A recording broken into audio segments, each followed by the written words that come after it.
కార్యక్రమాన్ని ప్రారంభించే ముందుగా పత్రిజీకి వందనాలు తెలియచేసుకుంటూ పాల్గొన్న మీ అందరికీ ధన్యవాదాలండి. कार्यक्रम के शुरुआत करने से पहले परम गुरु पितामह पत्री जी को धन्यवाद देते हुए नमस्कार करते हुए इस सेशन में पधारे हुए सभी दिव्यात्माओं का हार्दिक स्वागत कर रहे हैं। మరి మనము ధ్యాన మార్గంలోకి వచ్చి రోజు ఎంతో కొంత జ్ఞానం నేర్చుకోవాలి. ध्यान मार्ग में आने के पश्चात प्रतिदिन कुछ न कुछ आध्यात्मिक ज्ञान को हमें प्राप्त करना है। మరి ఆ జ్ఞానం లేకపోతే మనిషికి పశువుకి తేడా లేదంటారు. यदि ज्ञान प्राप्त नहीं करेंगे तो आदमी और इंसान में कोई फर्क नहीं होता है। మరి జ్ఞానం ఉన్నవాడు ఎదుగుతాడు, ज्ञानी आगे बढ़ता है। జ్ఞానం లేకపోతే ज्ञान नहीं है तो ఎలా ఉన్నవాడు అలాగే ఉంటాడు. जैसा है वैसा ही रह जाता है। మానవ జన్మ తీసుకున్నది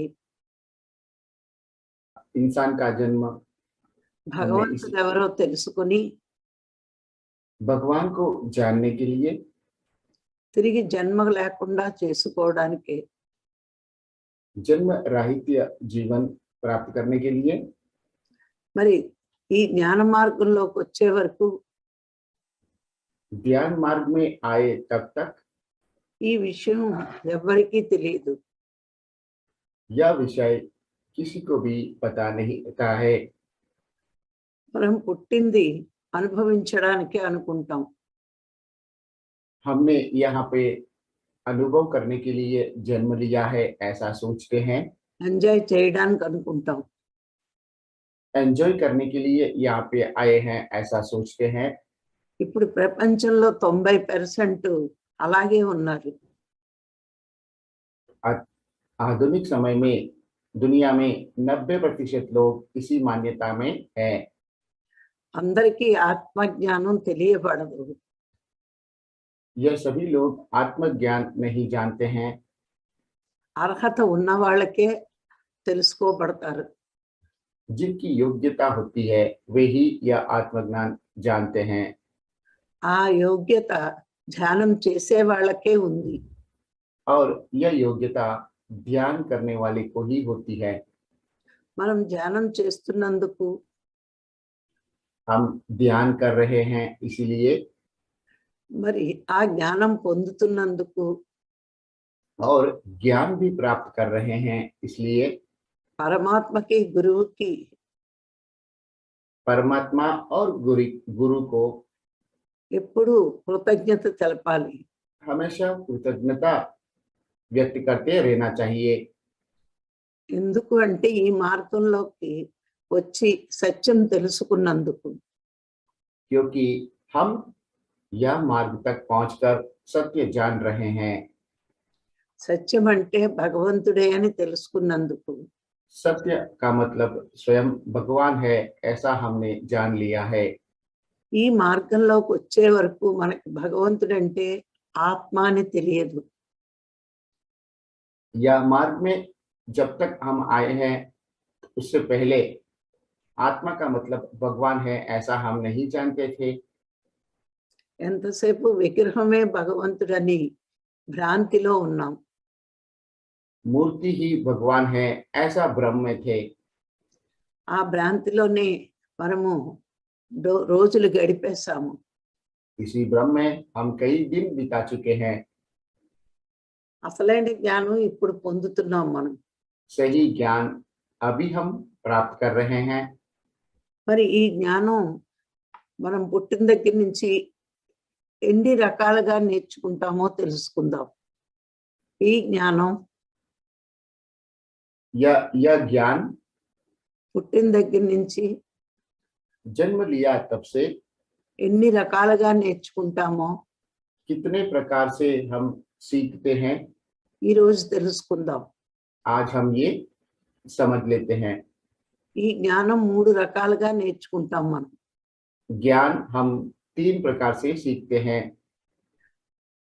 ఒకటి ప్రాపంచిక జ్ఞానము, पहला प्रापंचिक ज्ञान, రెండు శాస్త్ర జ్ఞానము, दूसरा शास्त्र, మా పుస్తక జ్ఞానం అదే భగవద్గీత ఇట్లాంటి పుస్తకాలు, जी शास्त्र ज्ञान मतलब भगवत गीता, वेद, पुराण इत्यादि। మూడు బ్రహ్మ జ్ఞానము, तीसरा ब्रह्म ज्ञान, మొట్టమొదటిది ప్రాపంచిక జ్ఞానము. पहला प्रापंचिक ज्ञान, ఇది మనము ప్రపంచంలో చదివిన చదువుల వల్ల వస్తుంది. यह ज्ञान हम प्रापंचिक विद्या से हम प्राप्त करते हैं। ఆ చదువు కూడా అంత తేలిగ్గా రాదు. और यह विद्या भी इतनी आसानी से हमें नहीं मिलती है। మనము తమో గుణంలో ఉన్నప్పుడు ప్రాపంచిక జ్ఞానం కూడా రాదు. जब हम तमोगुण में रहते हैं तब हमें प्रापंचिक ज्ञान भी नहीं मिलता है। అందుకే మనము ప్రపంచంలో చూస్తే కొంతమందికి చదువు అస్సలు రాదు. इसलिए कुछ लोगों को प्रापंचिक दुनिया में देखते हैं तो कभी भी वो ठीक से पढ़ाई नहीं कर पाते हैं, వాడి బుద్ధి వికసించి ఉండదు. क्योंकि उनका बुद्धि विकास नहीं प्राप्त किया होता है। వాడికి అందుకే చదువు తలకెక్కదు. इसलिए पढ़ाई उन्हें भाता नहीं है अथवा पसंद नहीं होता है। అందుకే ప్రాపంచిక చదువులకు కూడా కొంత బుద్ధి అవసరం. इसलिए प्रापंचिक विद्या के लिए भी थोड़ी बुद्धि की आवश्यकता होती है। మరి తమో గుణంలో ఉన్న వాళ్ళకి तमोगुण में जो लोग हैं, ఆకలి, నిద్ర, भूख, नींद, మూర్ఖత్వము, मूर्खत्व, మొండితనము जिद, ఇవన్నీ ఉండి మేధస్సు పెరగదు, బుద్ధి పెరగదు. इन सभी के वजह से उनकी बुद्धि का विकास नहीं होता है। మరి కొన్ని కొన్ని రోజులు గడిచే కొద్దీ, జన్మలు గడిచే కొద్దీ इसी तरह से कुछ दिन और जन्म के पश्चात మరి తమో గుణం నుంచి రజో గుణంలోకి వస్తారు. वे तमोगुण से रजोगुण में आ जाते हैं। ఇక్కడ కొంచెం బుద్ధి వికసిస్తుంది. यहाँ पे इनकी बुद्धि थोड़ी बहुत विकास होता है। అప్పుడు కొంచెం చదువు, ప్రాపంచిక చదువులు అలవాటు అవుతాయి. तभी उन्हें प्रापंचिक विद्या थोड़ा आदत हो जाता है और पढ़ पाते हैं। కానీ ఎన్ని డిగ్రీలు చదివినా लेकिन कितने भी डिग्री प्राप्त करने के पश्चात भी రజోగుణం వల్ల అహంకారం ఉంటుంది. रजोगुण की वजह से उनमें अहंकार रहता है। వీళ్ళు ఇంకా వాళ్ళ స్వార్థం వదలరు. ये लोग अभी भी उनकी स्वार्थ को नहीं छोड़ते हैं। ఇప్పుడు ప్రపంచంలో చాలా మందిని చూస్తున్నాము. प्रापंचिक दुनिया में हम अधिकांश लोगों को देख सकते हैं। పెద్ద చదువులు చదివి పెద్ద ఉద్యోగాలు చేస్తారు, కానీ बहुत पढ़ाई करने के बाद, अच्छी नौकरी पे प्राप्त करने के बाद చాలా మంది తల్లిదండ్రులనే పట్టించుకోరు. वह अपने माँ बाप को भी ठीक से नहीं देखते हैं। వాళ్ళు అంత ఉన్నత స్థితి కలగడానికి కారణం వాళ్ళే అని గుర్తించరు. వాళ్ళ ఉన్నత స్థితికి उनकी उन्नत स्थिति जो अब तक वो पहुंचे हैं, తల్లిదండ్రులే కారణం అని గమనించరు. उनके लिए माता पिता ही कारण है, ये वो नहीं जानते हैं। వాళ్ళు చేసిన త్యాగం కూడా గుర్తించరు. उनकी जो बलिदान त्याग भी वो समझ नहीं पाते हैं। అంటే వీళ్ళ బుద్ధి పూర్తిగా వికసించలేదు. क्योंकि इनकी बुद्धि अभी पूरी तरह से विकास नहीं प्राप्त किया होता है। ప్రాపంచిక జ్ఞానం వల్ల బుద్ధి పూర్తిగా వికసించదు. प्रापंचिक ज्ञान की वजह से बुद्धि पूरी तरह से विकास नहीं होता है। మరి ఇక్కడ ప్రాపంచిక జ్ఞానంలో ఎంత పొందినా प्रापंचिक ज्ञान में कितना भी प्राप्त करने के पश्चात भी వాళ్ళకి సేవ అనే పదం అర్థం అవ్వదు. उन्हें सेवा नाम का सेवा को वो समझ नहीं पाते हैं। ఈ ప్రాపంచిక జ్ఞానము यह प्रपंचिक ज्ञान సంస్కారం నేర్పదు. उन्हें संस्कार नहीं सिखाती है। ఇక్కడ ఇంకా నేను నాది అనే భావన వదలదు. इस अवस्था में मैं और मेरा यह भाव को वो नहीं छोड़ते हैं। ఇక్కడ స్వార్థం వదలదు. यहाँ पे स्वार्थ नहीं छोड़ते हैं। తన ఆనందం కోసం ఎవరినైనా బలి తీసుకుంటారు. वे अपने आनंद के लिए किसी का भी बलि लेते हैं। ఈ ప్రాపంచిక జీవితంలో అందరూ प्रापंचिक जीवन में सब लोग ప్రాపంచిక విద్యే గొప్పది, ప్రాపంచిక జ్ఞానమే గొప్పది అనుకుంటున్నారు.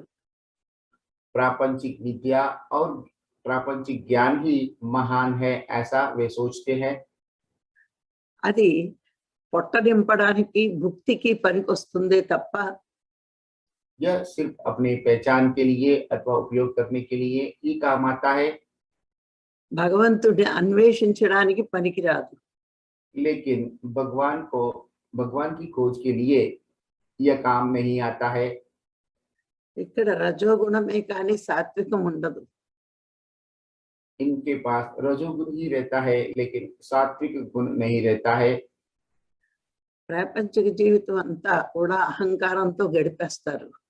इस तरह से वह प्रापंचिक जीवन को अहंकार से वो बिता देते हैं। ఇక తర్వాతి శాస్త్ర జ్ఞానం. अब दूसरा शास्त्र ज्ञान। ఈ శాస్త్ర జ్ఞానము శాస్త్రాలని చదవడం వల్ల వస్తుంది. यह ज्ञान शास्त्रों की पढ़ाई करने से ये में मिलता है। ఇది పండితులు అంటారు. ఈ శాస్త్రాలను చదివిన వాళ్ళని పండితులు అంటారు. जो लोग शास्त्रों के बारे में पढ़ते हैं उसे पंडित कहते हैं। ఈ పండితులకు కూడా అహంకారం ఉంటుంది. पंडितों को भी अहंकार रहता है। మేము ఇంత విద్యను అభ్యసించాము, मैं यहाँ पे बहुत कुछ विद्या को प्राप्त कर चुका हूँ, మేము అన్ని శాస్త్రాలు చదివాము, मैंने सभी शास्त्रों को पढ़ लिया है, రామాయణ మహాభారతాలు తెలుసు, मुझे रामायण महाभारत पता है, భగవద్గీత తెలుసు, भगवत गीता भी पता है, దాని మీద అనర్గళంగా మాట్లాడగలం. उसके ऊपर मैं बहुत ही चतुराई से बात कर सकता हूँ, అనే అహంకారం ఉంటుంది వాళ్ళకి. यह अहंकार उनके पास रह जाता है। అక్కడ ఈ ఈ పండితులకి కొంత సాత్వికం కొంత రజోగుణం ఉంటుంది. यहाँ पे इस स्थिति में इन पंडितों के पास थोड़ा बहुत सात्विक गुण और रजोगुण भी रहता है। సాత్విక గుణంలోకి వచ్చే వరకు पूरी तरह से सात्विक गुण में जब तक ये लोग नहीं आते हैं तब तक భగవంతుడి గురించి తెలుసుకునే ఉద్దేశం ఉండదు. भगवान के बारे में जानने का उद्देश्य नहीं रहता है। అంటే భగవంతుడి గురించి తెలుసుకోవడం ఉంది కానీ అహంకారం వదలదు. भगवान के बारे में जानने की इच्छा है, लेकिन अहंकार नहीं छोड़ते हैं। అందుకే వాళ్ళకి इसलिए उनको మనం టీవీలో వాళ్ళని ఎన్నో ప్రవచనాలు ఇవ్వడం చూస్తాం. टीवी में इस तरह का प्रवचन देने वाले बहुत लोगों को हम देख सकते हैं। శాస్త్రం జ్ఞానం ఉన్న వాళ్ళకి शास्त्र ज्ञान जिनके पास है ఆచరణ ఉండదు. उनके पास आचरण नहीं रहता है। వాళ్ళు ఎంతసేపు हमेशा यह लोग జనాకర్షణ, लोगों का आकर्षण के लिए, ధనాకర్షణ धन के आकर्षण के लिए చూస్తారు. ही देखते हैं। భగవంతుడు గురించి చెప్పగలరు కానీ भगवान के बारे में बता सकते हैं, लेकिन భగవంతుడు ఎవరో చెప్పలేరు. भगवान कौन है ये नहीं बता सकते हैं। అది పండితులకు అంతవరకే తెలుసు. पंडितों को यह बात इतना ही पता होता है। మరి ఇప్పుడు ప్రపంచమంతా వీళ్ళనే గౌరవంగా చూస్తోంది. लेकिन पूरी दुनिया इन्हीं लोगों को मान सम्मान देकर देखती है। ఈ ప్రాపంచిక జ్ఞానము, శాస్త్ర జ్ఞానము మోక్షాన్ని ఇవ్వలేవు. प्रापंचिक ज्ञान और शास्त्र ज्ञान कभी हमें मुक्ति प्रदान नहीं करती है। మరి మూడోది బ్రహ్మ జ్ఞానం. तीसरा ब्रह्म ज्ञान। ఈ బ్రహ్మ జ్ఞానము యోగులే చెప్పగలరు. ब्रह्म ज्ञान के बारे में योगी ही बता सकता है, సద్గురువులే చెప్పగలరు. सद्गुरु ही बता सकते हैं। ఈ బ్రహ్మ జ్ఞానం అంటే ब्रह्म ज्ञान का मतलब భగవంతుడు ఎవరు, भगवान कौन है, ఎక్కడుంటాడు, कहाँ रहते हैं, ఏం చేస్తుంటాడు, क्या करते हैं, ఇవన్నీ కూడా మనకి తెలిపేదే బ్రహ్మ జ్ఞానం. यह सब बताने वाला ही ब्रह्म ज्ञान है। అందుకే బ్రహ్మ జ్ఞానం నేర్చుకుంటేనే మోక్షం. इसलिए ब्रह्म ज्ञान सीखते हैं, जानते हैं, प्राप्त करते हैं, तभी हमें मुक्ति मिलता है। విగ్రహంలో దేవుణ్ణి చూసినప్పుడు मूर्ति में भगवान को देखते हैं तब మనలో గుణాలు మారవు, हम में गुणों में बदलाव नहीं आता है, మనలో అహంకారం పోదు. हमारा अहंकार नहीं जाता है। మరి సద్గురువు వల్ల लेकिन सद्गुरु के वजह से భగవంతుడు ఎవరో తెలుసుకుని भगवान कौन है यह जानते हुए, ఆత్మే భగవంతుడని తెలుసుకొని आत्मा ही भगवान है यह जानते हुए, ఈ ఆత్మ అన్ని జీవులలో ఉందని తెలుసుకొని और यह आत्मा सभी जीवों में है यह जानकर అప్పుడు మనలో అహంకారం తగ్గడం మొదలెడుతుంది. तब से ही हम में जो अहंकार मौजूद है वो कम होने लगता है। ఈ సమస్త జీవులు समस्त जीवों में ఆ భగవంతుడి ప్రతిరూపాలే भगवान के प्रतिरूप है ऐसा అని తెలుసుకున్నప్పుడు जानते हैं तब మనలో అహంకారం పోతుంది. हमारा अहंकार चला जाता है। లేకపోతే మనము नहीं तो हम వాళ్ళు తక్కువ నేను ఎక్కువ అనుకుంటాం. वे कम और हम ज्यादा ऐसा भाव में रहते हैं ఈ భావనలో ఉంటాం. और इसी भाव में रह जाते हैं। ఎప్పుడైతే ఆత్మజ్ఞానం బ్రహ్మజ్ఞానం నేర్చుకుంటామో जब हम आत्मज्ञान और ब्रह्म ज्ञान सीखते हैं, ఈ సృష్టి అంతా భగవంతునిదే, यह पूरी सृष्टि भगवान का ही है, అది మనకి అనుభవించడానికే ఇవ్వబడింది. और इसे हम अनुभव करने के लिए ही प्राप्त कर चुके हैं। మనదంటూ ఏదీ లేదు. हमारा कुछ भी नहीं है, అందుకే మనము చనిపోయినప్పుడు इसीलिए मृत्यु के पश्चात ఏమీ పట్టుకెళ్ళలేము. कुछ भी नहीं ले जा सकते हैं। ఇది అర్థమైనప్పుడు यह बात हम जब जानते हैं, మనకి అహంకారం ఉండదు. हम में अहंकार नहीं रहता है। ఈ ఈ విషయము यह विषय గురువు వచ్చే వరకు మనకు తెలియదు. गुरु के आने तक हमें पता नहीं रहता है। ఆ గురువు వచ్చినా गुरु आने के बाद भी గురువిచ్చిన ధ్యానం సాధన गुरु जो ध्यान साधना दिया है, అది సరిగ్గా చెయ్యకపోతే यदि उसे ठीक से नहीं करेंगे तो మనకి ఈ విషయాలేమీ అర్థం కావు. हमें यह सभी बातें समझ में नहीं आती है। మనం శరీరము మనసు దాటి हम शरीर और मन को पार करते हुए ఆత్మస్థితికి చేరుకొని आत्म स्थिति को प्राप्त करते हुए ఆత్మ అంటే ఏంటో తెలుసుకుని आत्मा के बारे में जानते हुए ఈ సాధన వల్ల అనుభవం నేర్చుకోవాలి. साधना के द्वारा अनुभव सीखना है। ఏ అనుభవం అంటే या अनुभव, అందరూ ఒక్కటే सभी लोग एक है, ऐसा ఆ అనుభవం రావాలి. अनुभव आना चाहिए। ఈ అనుభవం यह अनुभव శ్వాస మీద ధ్యాస పెడితేనే श्वास के ऊपर ध्यान केंद्रित करने से ही వస్తుంది. आता है।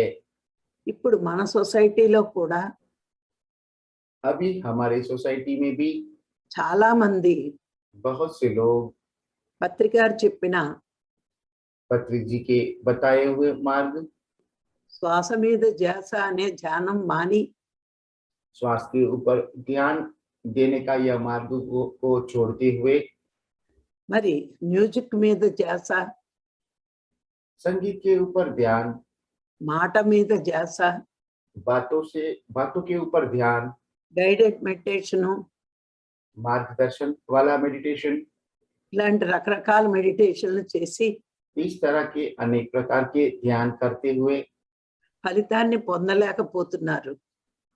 जो फल प्राप्त करना है वो प्राप्त नहीं कर पा रहे हैं। ఎందుకంటే గురువు ఏం చెప్పాడో అది చెయ్యాలి. क्योंकि गुरु ने जो बताया उसे वही हमें करना चाहिए।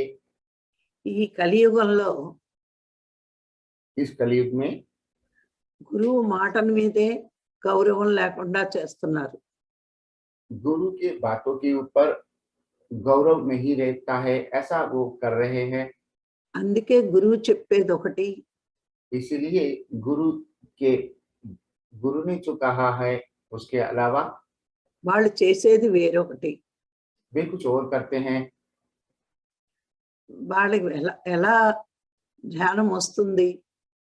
तो इस परिस्थिति में ज्ञान कैसे प्राप्त करेंगे? మరి గురువు చెప్పిన సాధన చేసినప్పుడు మాత్రమే गुरु के द्वारा बताया हुआ साधना करने से ही ఫలితం వస్తుంది. फल प्राप्त होता है। కొంతమంది ఇంకొంతమంది और कुछ लोग మరి పగలంతా ఖాళీగా వ్యర్థంగా గడిపి पूरा दिन व्यर्थ रूप से बिताते हुए రాత్రంతా ధ్యానం చేస్తాము అంటారు. रात भर हम ध्यान कर रहे हैं, ऐसा बोलते हैं। దీన్ని గుడాకేశ ధ్యానం అని కొత్త పేరు పెట్టుకున్నారు. और इसी को ही गुड़ाकेशा नाम देकर यह नया ध्यान पद्धति बताते। ఇప్పుడు ఆంధ్రాలో నుంచి నార్త్ కూడా పాకుతోంది ఇది. यही ध्यान अभी आंध्रा से बढ़कर पूरी नॉर्थ इंडिया में भी फैल रहा है। ఎందుకంటే పగలు అలసిపోయి क्योंकि ये लोग दिन में थक जाते हैं, మరి రాత్రి కూర్చుంటే నిద్ర వస్తుంది కానీ ధ్యానం అవ్వదు. तो रात को बैठने से उन्हें नींद आता है लेकिन ध्यान नहीं होता है। ఏదైనా అత్యవసరం పని ఉంటేనే రాత్రి మేలుకోగలం. कुछ भी अति आवश्यक काम होने पर ही हम रात को जागते हैं। ఇప్పుడు మన చిన్నప్పుడు పరీక్షల టైంలో बचपन में हम परीक्षा के समय पर రాత్రి అంతా కూర్చుని చదివేవాళ్ళమే. हम पूरी रात बैठकर पढ़ने वाले थे। అప్పుడు पढ़ते మనకి पढ़ते थे तभी हम సాధించాలని పట్టుదలతో చదివేవాళ్ళమే. कुछ करके दिखाने का ऐसा मनोबल से ही पढ़ते थे। మరి అర్జునుడు కూడా సాధించాలని యుద్ధం టైంలో రాత్రి నిద్ర మాని ప్రయత్నించాడు. इसी तरह से अर्जुन भी युद्ध में जीतने के लिए पूरी रात भर प्रयत्न करता रहा। అంతేకాని జన్మంతా నిద్ర లేకుండా గడపలేదు. इतना ही है, लेकिन वो पूरी जीवन नींद के बिना नहीं बिताया है। అందుకే పగలు చేయవలసిన టైంలో ధ్యానం చేస్తే इसलिए दिन में भी जो समय ध्यान के लिए होता है उस समय ध्यान करने से రాత్రి మేలుకుని చెయ్యక్కర్లేదు. रात को जागते हुए करने की आवश्यकता नहीं है। పత్రి సార్ ఎప్పుడూ చెప్పలేదు ఇలాగా. पत्री जी ने कभी भी यह बात नहीं बताया है। పత్రి గారు చెప్పింది ఒకటి, మనం చేస్తున్నది ఒకటి. पत्री जी जो बताए वो अलग है और ये लोग कर रहे हैं वो अलग है। మరి ఇలా రకరకాలు చేస్తే జ్ఞానం ఎలా వస్తుంది? तो इस तरह से अनेक प्रकार की विधि विधान से ज्ञान कैसे प्राप्त होगा। అందుకే గురువు చెప్పిందే చెయ్యాలి. इसीलिए गुरु जो बोलते हैं वही करना है, అప్పుడు ఈ ఆత్మజ్ఞానం బ్రహ్మజ్ఞానం వస్తుంది. तभी आत्मज्ञान और ब्रह्म ज्ञान मिलता है। ఇది పొందాక इसे पाने के बाद में అనుభవంలోకి తెచ్చుకోవాలి. अनुभव में लाना है, ఎందుకంటే ప్రాపంచిక జ్ఞానంలో శాస్త్ర జ్ఞానంలో అనుభవం ఉండదు. क्योंकि प्रापंचिक ज्ञान शास्त्र ज्ञान में अनुभव नहीं रहता है। మనం ధ్యానం చేస్తాం కాబట్టి हम ध्यान करते हैं इसीलिए మనకి అనుభవం ఉంటుంది. हमारे पास अनुभव रहता है। అనుభవం ఉంది కాబట్టి అందరినీ ప్రేమించగలుగుతాం. अनुभव है इसीलिए सभी लोगों को प्रेम कर सकते हैं। సృష్టిలో అందరూ భగవంతుల్లా కనిపిస్తారు మనకి. इसीलिए सृष्टि के सभी लोग हमें भगवान जैसे दिखते हैं। మనకి భగవంతుడంటే అంతటా ఉన్నాడు అని తెలుసు. हमें भगवान सभी जगह पर मौजूद है यह हम जानते हैं। మరి అలా తెలుసుకున్న వాడే సరి అయిన ప్రవర్తన ఉంటుంది. यह बात जो लोग जानते हैं उनका ही वर्ताव सही रहता है। అక్కడ అంతటా ఉన్నవాడు सभी जगह पे जो व्याप्त हो चुका है, నేనేం చేసినా భగవంతుడికి తెలుస్తుంది.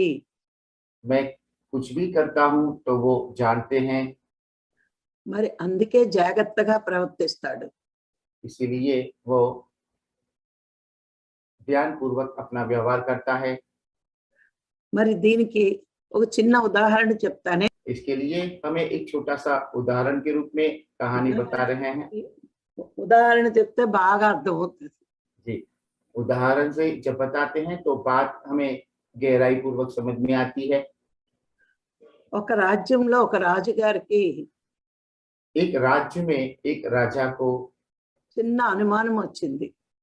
एक छोटा डाउट आता है, భగవంతుడు ఎవరు, भगवान कौन है, ఎక్కడ ఉంటాడు, कहाँ रहते हैं, ఏం చేస్తుంటాడు.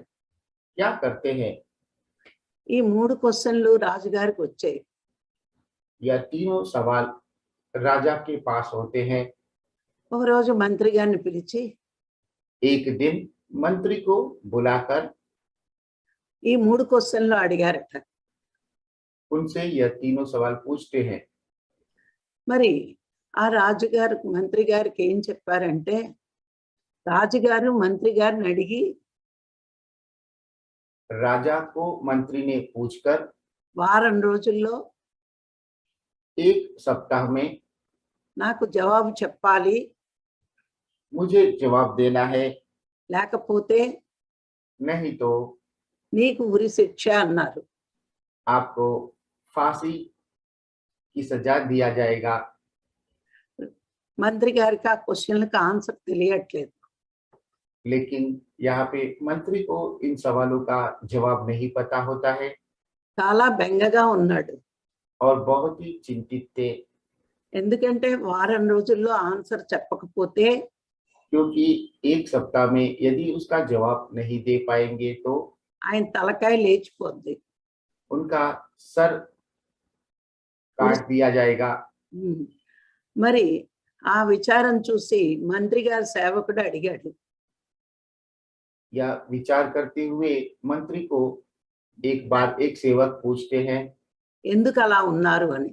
आप क्यों इतनी चिंता के मुद्र में हो। అప్పుడు మంత్రి గారు ఈ 3 క్వశ్చన్లు సర్వెంట్కి చెప్పాడు. तभी मंत्री ने उस सेवक को यह 3 सवालों के बारे में बताया। ఓ సింతేనా, ఈ క్వశ్చన్లకు నేను చెప్తాను అన్నాడు. तभी वो सेवक ने कहा, अरे ये तो कुछ भी नहीं है, इनका जवाब मैं स्वयं ही दे देता हूँ। మీరు రాజుగారి దగ్గరికి వెళ్ళి आप राजा के पास जाकर ఈ క్వశ్చన్లకు నేనెందుకు, इन सवालों का जवाब मेरे पास क्यों, నా సర్వెంట్ చెప్తాడు అని చెప్పండి या तो मेरा सेवक ही देगा ऐसा आप बता दीजिए, అని చెప్తాడు. ऐसा वो बोलते हैं। మన్నాడు కొలువులోకి दूसरे दिन ఆ సర్వెంట్ సభలోకి వస్తాడు. वो सेवक सभा में आता है। అప్పుడు రాజుగారు అడుగుతారు, तभी राजा उन्हें पूछते हैं, భగవంతుడు ఎక్కడ ఉంటాడు, भगवान कहाँ रहते हैं, ఏం చేస్తాడు, क्या करते हैं, ఎవరిని పాలిస్తాడు, किनका पालन करते हैं। ఈ 3 క్వశ్చన్లు చెప్పగలవా అని అడుగుతాడు. यह तीनों का उत्तर आप देख सकते हो क्या, ऐसा वो उनको पूछते हैं। చెప్పగలను అని చెప్తాడు. सेवक प्रत्युत्तर देता है, हाँ मैं बता सकता हूँ। అయితే సర్వెంట్ అడుగుతాడు, तभी सर्वेंट वो सेवक भी राजा से पूछते हैं, మీకు తెలుసా దీనికి ఆన్సర్స్ అని అడుగుతాడు. क्या आप जानते हो इसका जवाब क्या है। నాకు తెలియదు అని రాజు చెప్తాడు. राजा जवाब देते हैं, मैं नहीं जानता हूँ। అయితే మీకు తెలియదు నాకు తెలుసు, मतलब आपको नहीं पता है लेकिन मुझे पता है। అయితే తెలుసున్న వాడిని కాబట్టి నేను గురువుని, इसीलिए मैं जानता हूँ, इसीलिए मैं गुरु हूँ। మీకు తెలియదు కాబట్టి మీరు శిష్యుడు. आपको यह पता नहीं है, इसलिए आप मेरे शिष्य हो। అందుకని గురువు ఎప్పుడు పైన కూర్చోవాలి, इसलिए गुरु हमेशा ऊपर बैठता है, శిష్యుడు కింద కూర్చోవాలి शिष्य को नीचे बैठना चाहिए, అని అంటాడు. ऐसा वह बोलते हैं। అప్పుడు రాజు నేల మీద కూర్చుంటాడు. यह बात सुनते ही राजा तुरंत ही जमीन पे बैठ जाते हैं ఈ సర్వెంట్ కి సింహాసనం ఇస్తాడు. और सेवक को सिंहासन पे बिठा देते हैं। మొట్టమొదటి క్వశ్చన్ ఏంటంటే భగవంతుడు ఎక్కడ ఉంటాడు, पहला सवाल, भगवान कहाँ रहते हैं। దానికి సర్వెంట్ చెప్తాడు, ఒక కప్పులోకి పాలు తీసుకురండి అంటాడు. उसका जवाब के लिए सेवक कहते हैं, एक कप में दूध लेके आइए। ఇందులో నెయ్యి ఉందా అని అడుగుతాడు. और पूछते हैं, इस दूध में घी है क्या। అంటే ఉంది అంటాడు రాజు. तो राजा कहते हैं, हाँ है। మరి ఎలా వస్తుంది అని అడుగుతాడు సర్వెంట్. सेवक उनसे पूछते हैं, तो ये घी कैसे बाहर आएगा। అంటే పాలుని మరగబెట్టి राजा जवाब देते हैं, दूध को बहुत गर्म करने पर తోడు పెట్టి పెరుగు చేస్తే पहले उसे दही के रूप में रूपांतरित करना होता है, దాన్ని చిలుకుతే फिर उसके ऊपर प्रोसेस करके వెన్న వస్తుంది. उसमें से मक्खन आता है, దాన్ని వేడి చేస్తే फिर उस मक्खन को हम गर्म करते हैं, నెయ్యి వస్తుంది. तब उसमें से घी में आता है। అంటే పాలలో నెయ్యి ఉంది, ప్రాసెస్ జరగాలి. मतलब दूध में घी है लेकिन वहां पे प्रोसेस की आवश्यकता है। అలాగే इसीलिए అందరిలో భగవంతుడు ఉన్నాడు. सभी में भगवान है। ధ్యానం అనే ప్రాసెస్ జరిగితే ध्यान नाम का यह साधना जब होता है तब అప్పుడు భగవంతుడు ఎవరో తెలుస్తాడు అని చెప్పాడు. तभी भगवान कौन है यह हम जान पाएंगे, ऐसा वो जवाब देते हैं। సరే, మొదటి క్వశ్చన్ అయిపోయింది. మరి రెండో క్వశ్చన్, భగవంతుడు ఎవరిని పాలిస్తాడు పరిపాలిస్తాడు. तो दूसरा सवाल यह है, तो भगवान किसका पालन करते हैं। అప్పుడు ఒక దీపాన్ని తెమ్మంటాడు. तभी सेवक कहते हैं कि एक आप दिया लेकर आइए। ఆ దీపం వెలుగు ఏ వైపుకు వస్తుంది అని అడుగుతాడు. अब इस दिया का प्रकाश किस ओर आता है, ऐसा वो पूछते हैं। ఈ వెలుగున చుట్టూరు ఉంటుంది దీపానికి. तो प्रकाश दिया के चारों ओर एक समान रहता है। మరి రాజు అదే చెప్తాడు. और राजा भी वही जवाब देते हैं। అప్పుడు ఈ సర్వెంట్ చెప్తాడు, ఇప్పుడు దీపం వెలుగు 4 వైపులకి ఎలా వస్తుందో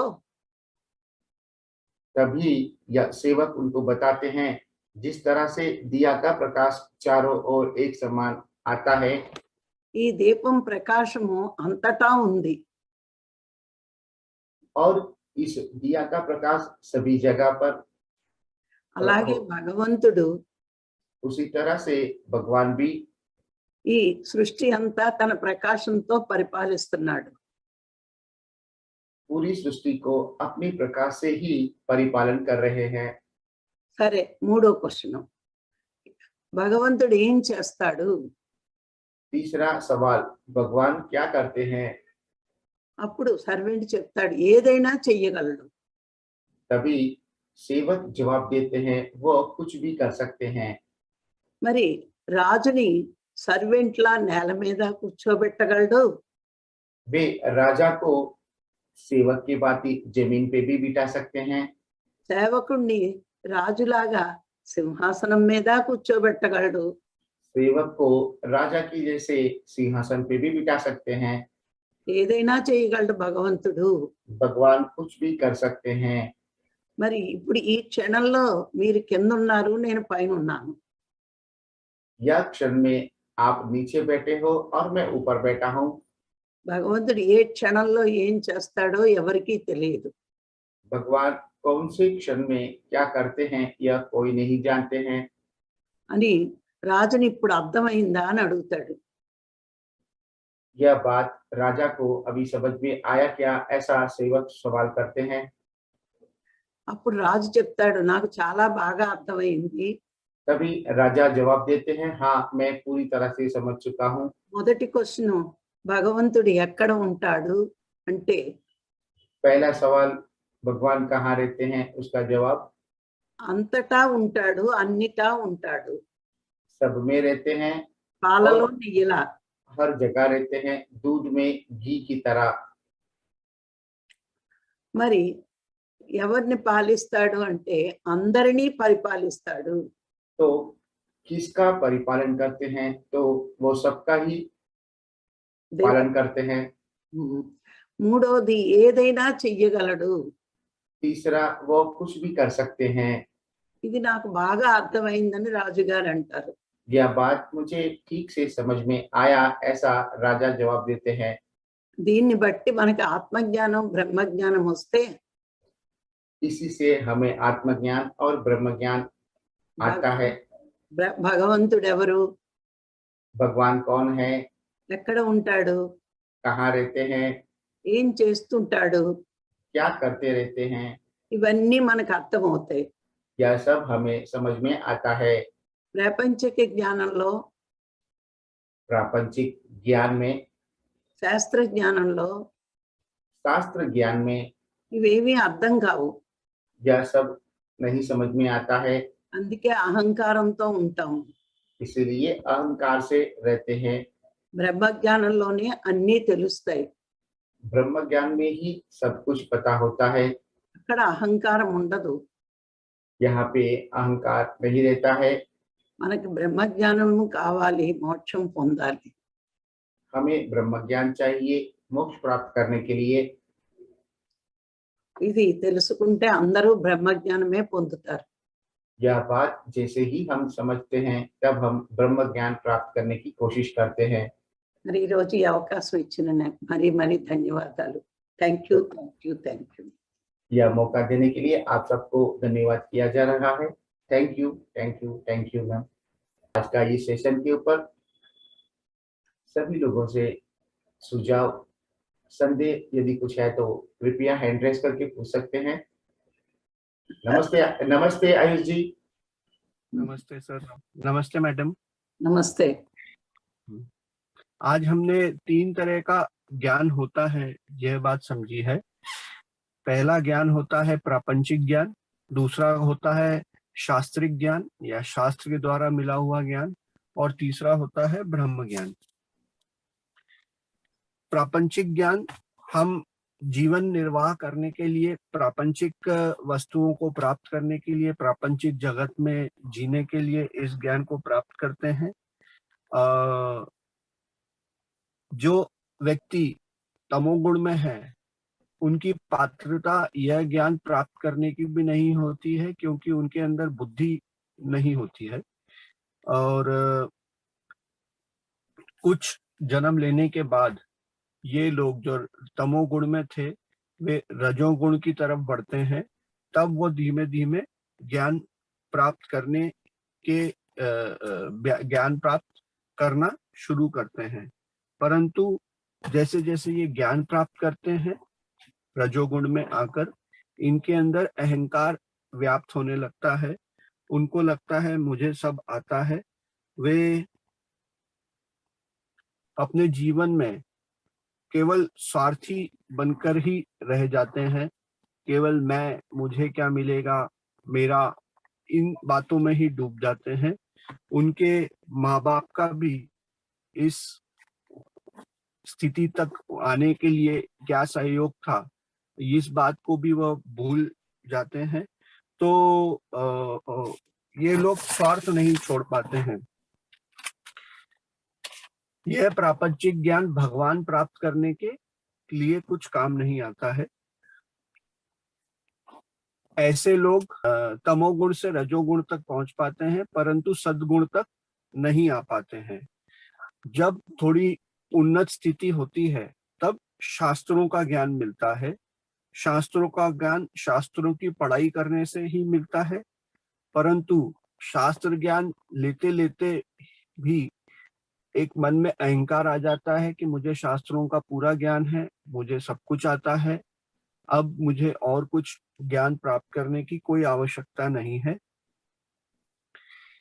हमारे आसपास हम टीवी चैनलों पे काफी पंडितों को देखते हैं जो शास्त्रार्थ करते हैं, जो प्रवचन देते हैं। उनके अंदर शास्त्रों का ज्ञान तो होता है, परंतु बहुत सा अहंकार भी अभी होता है। इन लोगों में रजोगुण, कुछ मात्रा में रजोगुण और कुछ मात्रा में सद्गुण व्याप्त होता है। ऐसे लोग भी अभी मोह माया के जाल में फंसे होते हैं। धन, आकर्षण, फेम, इन सब चीजों में उलझे रहते हैं। ये शास्त्रों के द्वारा रटा हुआ ज्ञान के द्वारा बता पाते हैं कि भगवान कौन है, परंतु इनका स्वयं का भगवान का कुछ अनुभव नहीं होता है। इससे उन्नत स्थिति में जब व्यक्ति जाता है तब वह ब्रह्म ज्ञान को प्राप्त करता है। ब्रह्म ज्ञान केवल वही व्यक्ति बता सकता है जो स्वयं ब्रह्म ज्ञानी हो। वह सद्गुरु ही बता सकते हैं। भगवान कौन है, भगवान क्या करते हैं, भगवान कहाँ रहते हैं, यह एक ब्रह्म ज्ञानी ही बता पाता है। सब जीवों में भगवान है जानने से ही अहंकार खत्म हो जाता है। जब हम यह जान पाते हैं कि जैसे मेरे अंदर भगवान है ऐसे सब जीवों में भगवान है, तो हम सबको एक नजर से देखने लगते हैं। हमारे अंदर अहंकार खत्म हो जाता है। यह व्यक्ति साधना के द्वारा ही सीख सकता है। साधना कौन सी? अपनी श्वास के ऊपर ध्यान करने की साधना। हमारे यहाँ पर भी, हमारी सोसाइटी में भी काफी लोग हैं, काफी अलग अलग तरह के ध्यान प्रचलित करते हैं जिनका श्वास से कुछ लेना देना नहीं होता है। ऐसे लोग भी अभी यात्रा काफी उनकी बाकी है। ऐसे लोग कुछ फल प्राप्त नहीं कर पा रहे हैं, केवल भ्रांति ही फैला पा रहे हैं। आगे मैडम ने बताया कि एक और तरह का ध्यान हमारे यहाँ प्रचलित है जिसका नाम है गुडाकेशा, जिसमें रात भर जाग कर ध्यान करना होता है। दिन होता है ध्यान करने के लिए, जगत के काम करने के लिए, रात्रि होती है आराम करने के लिए। हम कहीं विशेष कारणों में ही रात को जागते हैं। जब कभी हमें कुछ एग्जाम की तैयारी करनी होती है या कोई विशेष प्रोग्राम होते हैं जिनके लिए रात्रि जागना आवश्यक है, तभी हम रात्रि जागते हैं। अन्यथा रात्रि को हम आराम करते हैं। परंतु कई लोग, कई महानुभाव रात्रि को जबरदस्ती बलपूर्वक जागकर ध्यान करने को भी ध्यान मानते हैं, जिसका नाम गुडाकेशा रखा हुआ है। रात्रि जागने की कोई आवश्यकता नहीं है, हमें इस ज्ञान को अनुभव में लाना है। हाँ, केवल ब्रह्म ज्ञान ही अनुभव वाला ज्ञान है। जो प्रापंचिक ज्ञान व शास्त्र वाला ज्ञान, यह हम दूसरे स्रोतों से प्राप्त करके केवल एक भरोसा मात्र करते हैं। ब्रह्म ज्ञान ही ऐसा ज्ञान है जिसमें हमारा खुद का अनुभव लगता है। तो आखिरी में एक इस ज्ञान को प्राप्त करने के बाद ही हमें सबके अंदर भगवान दिखते हैं। अंतिम चरण में मैडम ने एक उदाहरण पूर्वक बताया कि एक राजा को उत्कंठा हुई यह जानने की कि भगवान कौन है, भगवान कहाँ रहते हैं और भगवान क्या करते हैं। उसने अपने मंत्री को यह आदेश दिया कि मुझे यह ज्ञान आप 1 हफ्ते के अंदर लाकर दो। उस मंत्री के द्वारा एक व्यक्ति राजा के पास महल में आया। व्यक्ति ने राजा को कहा, ज्ञान देने के लिए मुझे पहले सिंहासन, क्योंकि ज्ञान देने वाला गुरु होता है और गुरु की स्थिति सबसे परम उत्कृष्ट होती है, अतः मुझे सिंहासन पे विराजिए और आप नीचे बैठिए, तब यह ज्ञान मैं आपको दे पाऊंगा। दूध मंगवाया गया। व्यक्ति ने राजा से पूछा, क्या इस दूध में आपको घी दिखता है? राजा ने कहा, हाँ, दिखता तो नहीं है, पर घी इस दूध के अंदर ही विद्यमान है। कैसे मिलेगा? जब इस घी को प्रसंस्करण करेंगे, इस दूध का प्रसंस्करण करेंगे, तब उसमें से घी निकल के आएगा। इसी तरह से भगवान कौन है? भगवान हम सब के अंदर है, परंतु जब हम अपना प्रसंस्करण करते हैं साधना के द्वारा, तब हमें भगवान की दर्शन होते हैं, अन्यथा भगवान सबके अंदर विराजमान है। दूसरा, भगवान कहाँ रहते हैं?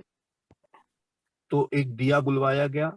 जैसे दिए का प्रकाश सारे जगत में एक तरफ एक समान फैलता है, इस तरह से भगवान का प्रकाश भी सब तरफ एक सा फैलता है। आखिरी में भगवान क्या करते हैं? भगवान कुछ भी कर सकते हैं। जैसे एक पल में मैं इस सिंहासन पर विराजमान हो गया, आप जमीन पे आ गए, उसी तरह से भगवान किसी भी पल एक राजा को रंक और एक रंक को राजा बना सकते हैं। आखिरी में खत्म करते हुए हमने यह समझा कि हमें मोक्ष प्राप्त करने के लिए ब्रह्म ज्ञान प्राप्त करने की ही आवश्यकता है। धन्यवाद। Thank you sir. Thank you Ayush ji, आपने A to Z सब वर्ड टू वर्ड आपने रिपीट किया, पूरा पुनरावर्तन किया। धन्यवाद आपको। Thank you sir. नमस्ते गीता जी, अनम्यूट कीजिए अपने आप को। नमस्ते।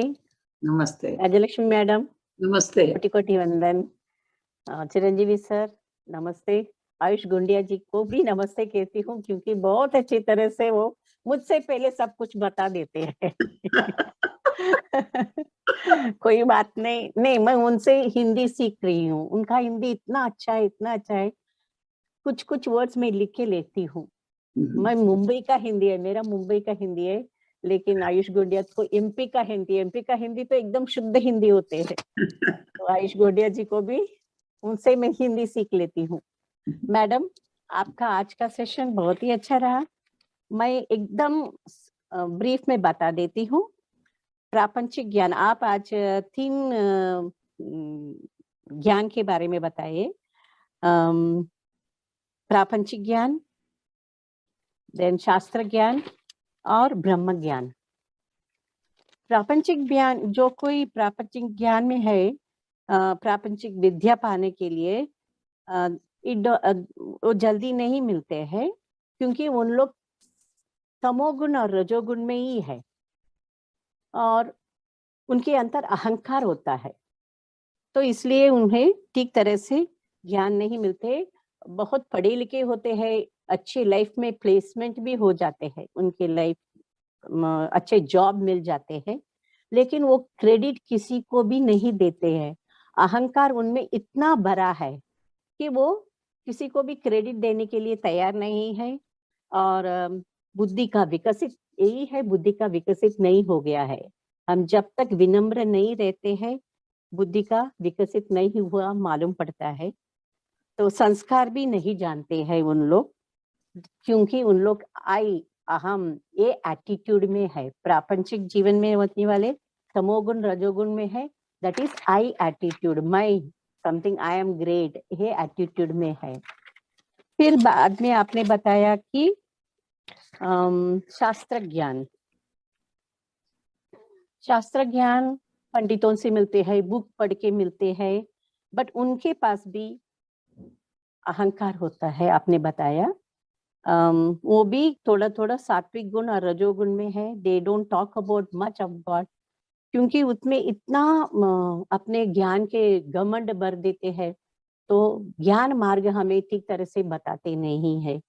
उनको पॉपुलैरिटी चाहिए, कहाँ जाके प्रवचन करना है। आप जैसे कहते हैं मनुष्य को खींचना है, पीपल को खींचना है, क्राउड खींचना है, उनको पॉपुलैरिटी चाहिए। पॉपुलैरिटी के द्वारा पैसा भी उनको बनाना है। बहुत अच्छी तरह से बताया मैडम ने। दे लैक, उनके पास पैसा चाहिए और जन आकर्षण है, and they follow, they are still in प्रापंचिक जीवन में ही है। शास्त्र ज्ञान पाके भी उन लोग प्रापंचिक जीवन में ही है। तमोगुण रजोगुण थोड़ा थोड़ा उनके पास ही है, पूर्णतः उनके पास ज्ञान नहीं आया है। आखिरी बार आपने बताया ब्रह्म ज्ञान, only a yogi can tell, Sadhguru ही बता सकते हैं। तो ब्रह्म ज्ञान पाने के लिए एक सदगुरु चाहिए। ओनली अ सदगुरु कैन लीड अस, हमें आगे ले सकता है ब्रह्म ज्ञान पाने के लिए। हम लोग खुश नसीब है, पत्री जी जैसे सदगुरु मिल गए हमें। हम लोग वेरी लकी है मैडम, और आप हम तक पहुंचाते हैं। हाँ, ब्रह्म ज्ञान के लिए ऐसा मैच्योरिटी होना चाहिए कि भगवान सभी में है, हम भी सभी में है। एक इम्पॉर्टेंट बात आपने बताया कि सभी जीवों में हम है, तभी हम भगवान के नियर जा सकते हैं, उनके क्लोज जा सकते हैं, और हम ही भगवान का प्रतिरूप है। ये आपने बताया मैडम। ब्रह्म ज्ञान के लिए बहुत ही मेच्योरिटी चाहिए। सभी में, सभी जीवन में भगवान है और भगवान सभी जीवन में है। आत्मज्ञान, ब्रह्म ज्ञान पूरी सृष्टि में भरा है, हमारा कुछ भी नहीं है। जब when we think that मेरे पास कुछ नहीं है, मैं कुछ नहीं हूँ, भगवान ही सब कुछ है, तब तक हमें आत्मज्ञान और ब्रह्म ज्ञान नहीं पा सकते हैं। और ये सब हमें कौन बताते हैं? एक गुरु ही बताते हैं। ये ब्रह्म ज्ञान और आत्मा ज्ञान हमें गुरु ही बताते हैं, और हम लकी होना चाहिए, ब्लेस्ड होना चाहिए एक अच्छे गुरु पाने के लिए। सिर्फ ऐसे प्रवचन सुन के हमें मोक्ष नहीं मिलेगी। बहुत अच्छी तरह से बताया मैडम ने। Even now people don't follow पत्री जी, अभी भी लोग पत्री जी को ठीक तरह से समझे नहीं, उनके बताए हुए मार्ग पे नहीं चलते हैं। मैं कभी भी बहुत 2 बरस से देख के आई हूँ, पत्री जी एकदम सिंपल है, ज्यादा कुछ बताते नहीं, कहते हैं आनापानासति करो, ध्यान करो, ध्यान करो, ध्यान करो। ध्यान पाने के लिए, भगवान से परिचित होने के लिए, तो हमें टाइम वेस्ट नहीं करना चाहिए। डे टाइम में, रात को ध्यान नहीं करना चाहिए, सुबह उठ के ब्रह्म मुहूर्त में ही ध्यान करना चाहिए। बहुत अच्छी तरह से बताए। अर्जुन के बारे में, जो गुड़ाकेशा उनको कहते हैं, उसके बारे में अभी बहुत प्रचलित है। गुड़ाकेशा मेरा व्हाट्सएप पे बहुत आता है, मैंने नहीं ज्वाइन किया अभी मालूम पड़ गया गुड़ाकेशा क्या है। हमें वहां तक नहीं जाना चाहिए। और आखिर में आपने एक स्टोरी बता के बताया, बहुत ही अच्छा मैडम। आप कभी भी स्टोरी बताते हैं। ఇంట్రెస్ట్ గా ఉంటానని చెప్తానని చెప్పు. हाँ, जीसस क्राइस्ट ने भी बाइबल बिब्लिकल स्टोरी कहते हैं ना, मनुष्य को समझाने के लिए स्टोरी ही बहुत ही अच्छी मीडियम है, तभी ही समझ जाते हैं। बहुत अच्छी तरह से आपने बताया। वेयर इज गॉड, दूध में ही मक्खन मिलते हैं, मक्खन से ही घी निकलते हैं, यानी कि सभी में भगवान है। हम सभी में है, बहुत अच्छी तरह से बताया। और दीपक लाने के लिए कहा था, सेवक ने राजा को नीचे बिठाया, राजा भी विनम्रता से वो ज्ञान पाने के लिए सेवक के ऊपर थ्रोन में बिठाया, सिंहासन में बिठाया। वो भी एक अच्छी बात है ना सर, मैडम, कि हाँ। अपने को ज्ञान मिलने के लिए ही was ready to sit on the ground और उसको सिंहासन पे बिठाया। ज्ञान पाने के लिए हम कुछ भी करने के लिए तैयार रहना चाहिए। गुरु के पास जाने के लिए हम किसी लेवल के लिए भी विनम्र होकर तैयार होना चाहिए। ये भी बात मुझे बहुत अच्छा लगा कि the king was ready to be like a shishya और अपना गोल्डन थ्रोन उसको दे दिया। क्यों? ज्ञान पाने के लिए। Very nice madam. और भगवान कहाँ है, क्या काम करते हैं? बहुत काम करते हैं, भगवान देखते ही रहते हैं। शिरडी साईं बाबा भी कहते हैं ना, उनके सीरियल में देखती हूँ, तो कहते हैं भगवान तो राम तो व्यापी है, सब जगह व्यापी है, वो देखते रहते हैं, उसको सब मालूम है हम क्या सोचते हैं। तो अभी से मैं बहुत केयरफुल रहूंगी, गुस्सा नहीं करूंगी, किसी को निंदा नहीं करूंगी, क्योंकि भगवान देख के रहते हैं। और मैं पत्री जी का लेवल में अनापनाशति में आ गई हूँ। और पत्री जी का जो कुछ संदेश है आप और चक्रवर्ती सर, राघव सर हमें बताते हैं, तो हम बहुत केयरफुल रहना चाहिए, क्योंकि हमें आत्मज्ञान प्राप्त करना है। मैडम बहुत अच्छा लगा आज का स्टोरी से, आपने इतना अच्छी तरह से बताई। Thank you, thank you, thank you madam, thank you. धन्यवाद गीता जी। नमस्ते प्रिया जी। सर मैडम नमस्ते, नमस्ते। बहुत बहुत आत्मवंदन, प्रणाम पितामह पत्री जी एंड हमारे राघव सर, चिरंजीवी सर, आपको भी नमस्कार। आयुष सर, मैं जब ये सेशन जैसे खत्म होता है तो मैं पहले तो तैयार रहती हूँ अपने आप को कि मुझे आयुष सर से कुछ सुनना है, बिकॉज वो हिंदी में लिखते हैं तो अच्छा है हमारे लिए।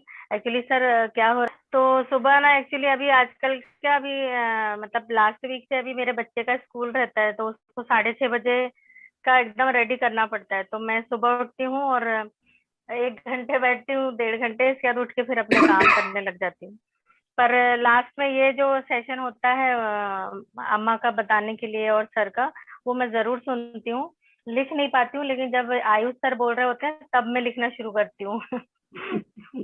तो वो मुझे मतलब ऐसा होता है कि चलो वो मैं लिख पा रही हूँ करके, और उसके पहले सर मैं लिख नहीं पाई थी। मैम तो मैं रिक्वेस्ट भी करूंगी अगर पॉसिबल होगा कि किसी के पास वो 24 डेज के अगर हिंदी का लिख के होगा किसी के पास, तो प्लीज व्हाट्सएप पे पास ऑन कर सकते हैं क्या?